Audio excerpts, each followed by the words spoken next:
उड़ता पंजाब फिल्म रो गीत आपण सुनिथिबे एक कुड़ी आपण जानते फिल्म रो गीत 2016 मसीह नुह 60 वर्ष पूर्व शिव कुमार बटाल भी गोटे दुखद घटना पर ए गीत लिखिथिले पर अमित त्रिवेदी ए गीत कंपोज करथिले। कहानी किछि एमिति थिला।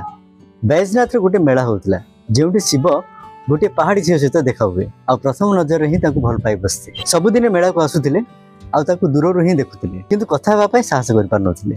जेउ दिन कथा हेबा पई साहस करले से दिन से झील मेला को आसवा बंद करदेला। शिव तांको प्रथम प्रेम को पाइबा पई से झील को पागल भली खोजी बुलिले। केते दिन बीतीगला परे से खोजी खोजी जाई तांको घरे पहुंचिले। से जानिबा को पाइले जे मैना को तो टाइफॉइड होइतिला जेउथि पई से मेला को आसी पार नथिले आ मैना ए दुनिया रे नाही। जीवन भी बेले बेले एमिति शक्त धक्का दिए बुद्धि बाट शून्य हो जाए जे कौन करबा उचित कौन न करबा उचित। बटाल पिसार सेठर दौड़ दौड़ी मेला को जान आ सेठर से छिड़ा होई अपेक्षा करंती से झीवर आसीबा बाट को। सेतेबेले तांको मनरु कविता नुहे मन मन खोजुथिबा से झील पई दुख भरा गीत आसे जहार ना होउची एक कुड़ी।